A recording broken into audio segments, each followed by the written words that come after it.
Attention passengers. This is your co-pilot speaking. Your pilot is black mind, so you are not going blind and there is no power failure.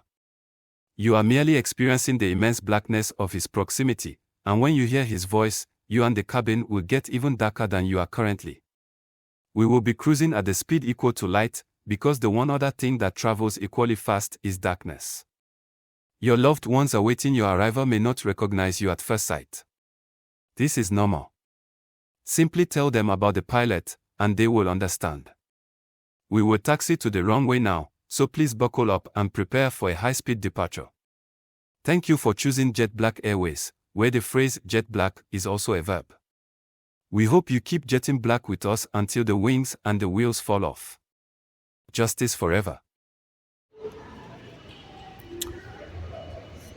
Assalamu alaikum wa rahmatullahi wa barakatuh to some of y'all and peace out to the rest of you. Hit the share button because the message is more important than the messenger. Let me go ahead and tell y'all straight away, man, look, if y'all ain't on the Patreon yet, you need to jump in and shout out to my newest subscriber, Ryan. You know who you are. I'm not saying last names for privacy reasons, but yeah, man, y'all jump on in. The water's warm. That is the first class section of Jet Black Airways, the Blacktreon. And the things on there are not for free and they're not going to be. That's the only place where I state where my son went to find his future bride, inshallah, and certain things that we are learning, actually. And I need to record something there for the Blacktreon. I am also going to, because I got time, I'm at a coffee shop with a hell of an internet connection, so I can upload this fairly easily. So I figured, you know what, Father walk not, let me go ahead and upload this. We'll record and then upload. Look, this one, I want to give shouts out to GL who left a comment, and also to Snehor Canga, who has made reference to this and given us some insight. The last thing that I said was to, and I'm sorry about the background noise, but this is a coffee shop. Last thing I said was that, you know what, you're going to need, you South African brothers, man, y'all go ahead and try out Cape Verde, Cabo Verde, or Cape Verde. Now, it literally just means Green Cape. So to avoid confusion, I'm going to call it Green Cape. I'm going to tell you all now that from what they've told me, Green Cape is out of the question. Snehor Canga had knowledge of the Cape Verdeans that live in Angola. And I'm going to tell y'all now, I'm not going to say everything, but Snehor Canga knows a lot about what is going on with us internationally and with our women internationally. He knows about it. He lives in an environment, actually, that is fast teaching young black men to not like black women. I don't like that, but that's what it is. It's not his fault. Ain't mine, ain't yours. But he lives in an environment, he's seeing that, and he's letting me know. I'm not saying everything, but I'm learning a lot, and I thank him for that. Snehor Canga, muito obrigado, irmão preto. Poder preto. A luta continua e viva África.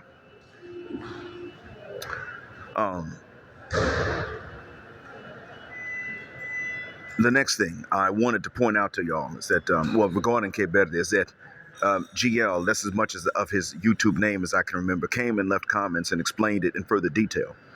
It's not the countryside in Green Cape that is a problem, but the cities are off limits. They're no-go zones. Shuck that fit. No, just don't do it. And I think that's a good idea. Avoid the cities. Go for the countryside.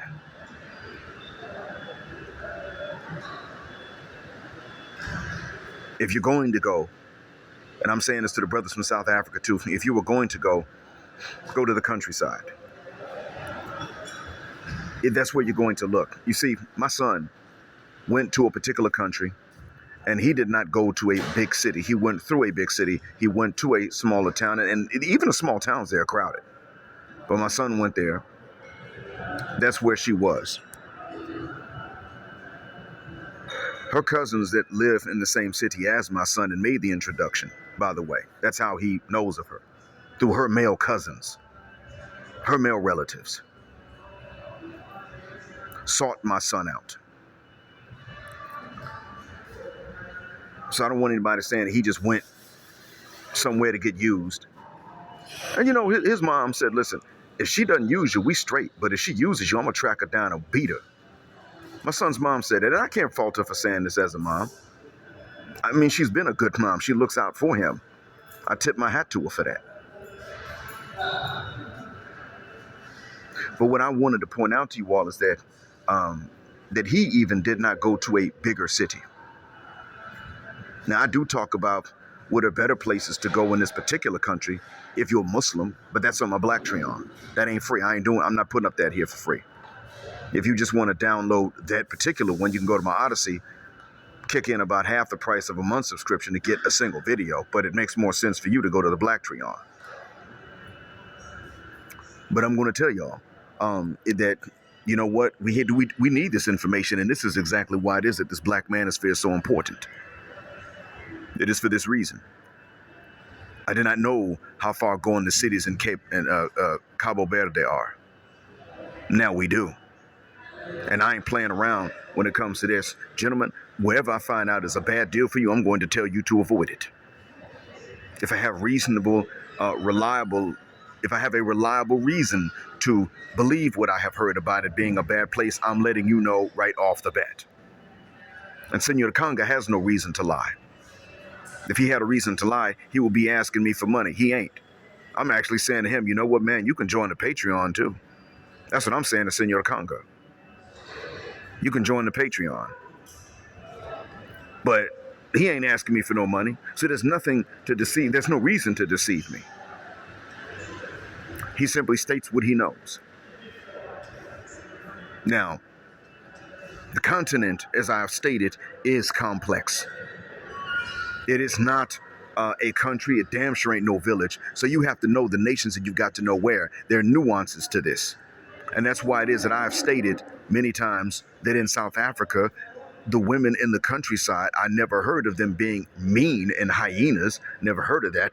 I'm simply telling you that in the countryside, they're still single moms. But they're nice about it. Do they value the men? They seem to. I was told they do, but they're not going to come. You could be a virgin man, childless. They're not going to come to you, virgins and child. They will not do that. You also have to be the buck Negro that would have made a lot of money on a plantation auction block for them to want you and for them to want you below the belt. And then you get to be the breeder and the other guys have to be the feeders. You are the player and they are the payers.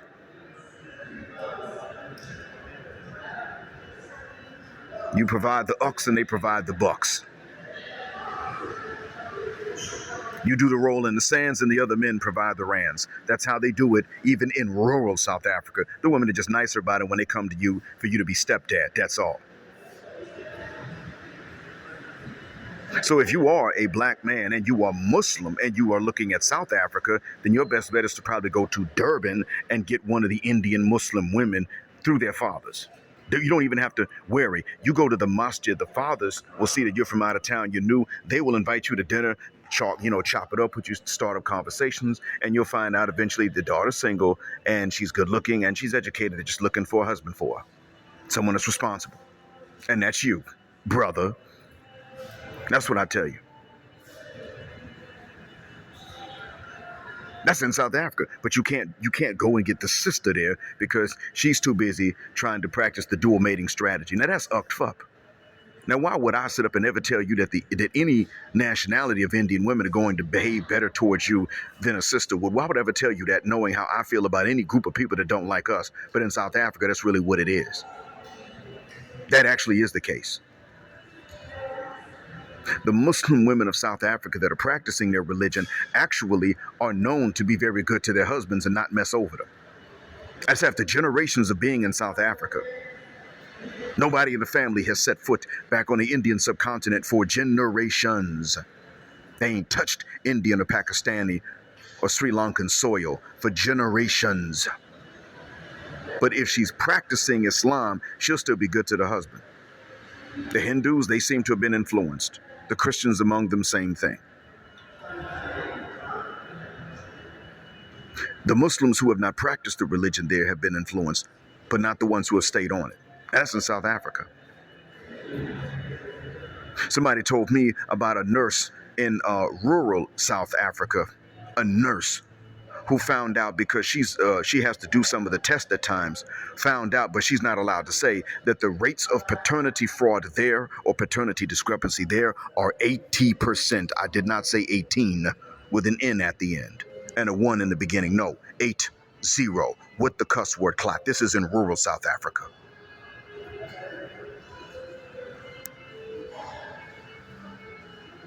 So brothers in South Africa, I'm sorry, man. I'm not saying don't go to Cape Verde. I'm just saying don't stop at the big city. Get you a ride from the airport going into the countryside and start looking there. That's what I'm saying.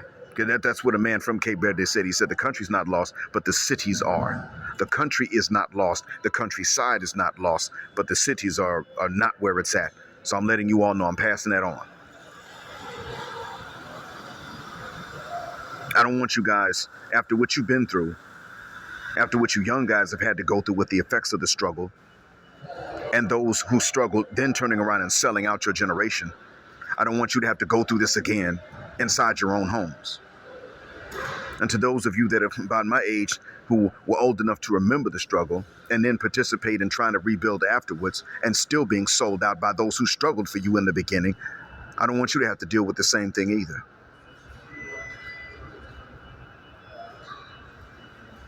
It's not fair to you. Never was.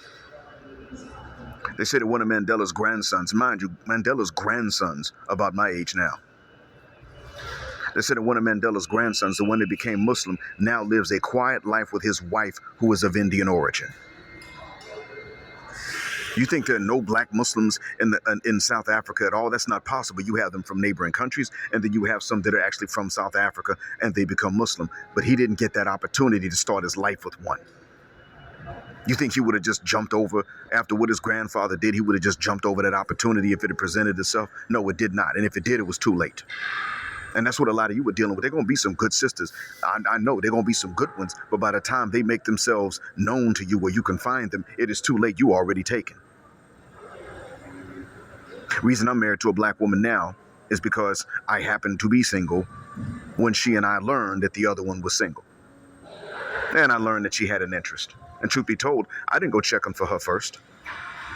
I wasn't supposed to know about it, but I heard evidence that she had noticed me first. I heard evidence of that. I would not have said a mother cuss word thing if I hadn't. I would have said absolutely nothing. And by the way, I heard about it through a South African. One saw her looking at me in the bus. The way the buses were designed at that point, the buses all had tinted windows. So from inside the bus, nobody outside knew who was in or where they were looking. So when she would board her bus, she could see me. I didn't know that. Some lady saw her staring at me all the time, watched and saw that it was a pattern, then turned around and told one of the men. And the man came along, told me, hey man, somebody's interested. And I was like, whoa. When he was, because he's South African too. When he told me about it, I was like, yo, for real? Because see, I thought it was going to be a South African lady. And all the South African ladies that I knew that were working there, all the Muslims were married and all the unmarried ones weren't Muslim. So I was like, oh God, please don't tell me this one of please don't tell me it's one of the married ones that's interested. That's going to be a problem. So I was a little nervous. Not only that, but there were some false accusations going around from the women in general towards a few of the men. You can ask Bot Ladola. He's on YouTube. That's his YouTube name. He's left comments on here before.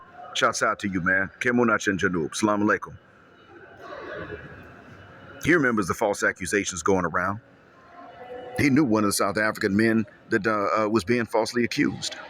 It was all innuendo. Nothing formal, just innuendos.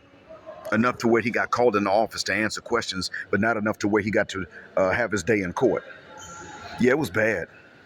So you know what happened was, I was nervous. I was scared. And then one night in December,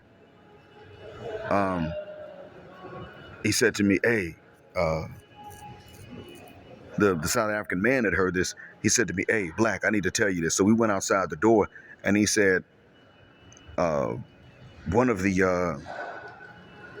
American teachers, and then I said, "Before you start, is she married?" He said, "No, she's not married. Come on."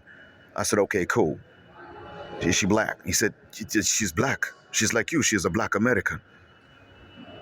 And when he told me her name, I said, "Oh, she is black American, legally speaking." "Yeah, legally. Yeah, she has the passport. That's true." "Wait a minute. So she's not married?" He said, I know she's not married. Come on, Black. And she's Muslim. What are you scared of?" And I was like, once I know that she's not married and she's Muslim, I'm not really afraid. I probably should be. I'm just not. I just didn't know. I mean, I thought she was at least engaged. That's all. And he even said, "You would have met her husband if she was married. She would not have stared at you this way." And so, you get the idea. So even then, I didn't go checking for her first. Was I supposed to? Yeah, I know. But see, by that point, I knew enough to not do that. And that's the reason why I'm married to one now, be honest with you. It was like that. I was not going to approach another sister in my life. Not only that, I wasn't going to be honest with you, I was starting to look in Southeast Asia myself because, from my understanding, I was not going to be offensive. And even then, I tried to double check and make sure that her family was not going to be offended by her picking a guy that looked like me. I was double checking and trying to check for information on that, and I found that was not how her family was. So that wasn't going to be a problem. She's cracked very few light-skinned jokes, and they're just jokes. They really are. So I did my homework. I had to. And I say this because I want you brothers in South Africa to know and do your homework as well. And there's not some things you will not be able to know, but since I have enough people feeding me information, I'll let y'all know whatever I find out. I'll let y'all know about that. I want you brothers in South Africa to also understand that you're going to be bad-mouthed, just like we are. You are going to be told, "Well, don't say anything bad about South African women, just go get the one you want." And the same woman telling you this will sit up and badmouth you, the black South African man. Regardless of your tribe, you are South African and you are black and you are a male and you're not 9AY. They're going to badmouth you to others, men and women alike. Because what they want is, as BGS said, they want to dictate to the market. They want to sit up and demand that the market give them what is not even available in the market, and offer nothing in exchange except another man's kids. They are taking their playbooks from the American. That's what's going on. That's why they sit up and start talking about Delebola. And it has to be expensive. It's got to be difficult. And I'll tell you this, a lot of y'all are actually looking into Islam. And I'll tell you straight away, yeah, that is the solution for black people, no matter what the nationality is. It's the solution for people. But I'm going to tell you this. There are dowries even in Islam. They're just not called labola. The Arabic word for it is mahr. You can call it labola in your own language if that's the word for it in your language. If you speak another language that has its own different word for it, that's fine too. But what I'm trying to get y'all to understand is that labola, it does exist in our faith, but there's no requirement that it has to be difficult. It's got to be expensive on you. That's just simp-ass dads and materialistic-ass daughters talking when they say that. It has to be this way. If you do start to accept Islam in large numbers, then offer dowries that are reasonable to you before the women of the Muslim community start to demand labolas that are expensive and will put you in debt for a long time. Don't let them pull that on you. Do not. The revolution that black South Africa and that black people in general has needed is already inherent in the religion. And it is a revolution in the family life as well. But don't take my word for it. You can go to people that are there that you trust to tell you the truth, and they'll tell you even more information than I can remember. For those of you that are not, you can look into Cape Verde. You can look into Guinea-Bissau even.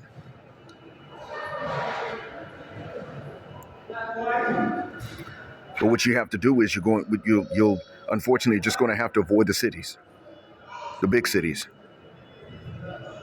And you'll have to go into the countryside. And what I can say is that there's a way to do that now. You know what? The way to go about doing that, I've already mentioned actually in one of my, I think it's my last upload. It's about an unlikely destination and how not to screw it up. What I said there was in reference to where my son went, but that actually will apply to other places too. It's one secret. That's on the Blacktreon. Whether you go to Guinea-Bissau or you go to Cape Verde, Green Cape, wherever you go, there's a particular way to go about it that's best for you, and it is actually more rewarding for the women that are traditional and the ones in the cities. It de-incentivizes them to continue on this misandric, over materialistic path. Hope that what I've said benefits. Thank you for listening, and as always, Black Heart, Black Mind, Blackout, Assalamu Alaikum, and Black, heterosexual, non-select male power because they don't like it in black patriarchy until extinction of Judgment Day. Thank you all again for flying with me here on Jet Black Airways, where Jet Black is also a verb. Keep jetting black with us till the wings and the wheels fall off. And check out the merchandise in the description. If there's any change left after that, then feel free to punch the Cash App button and punch in any numbers that are easy for you. Or join the Blacktreon. As always, gender, justice, forever.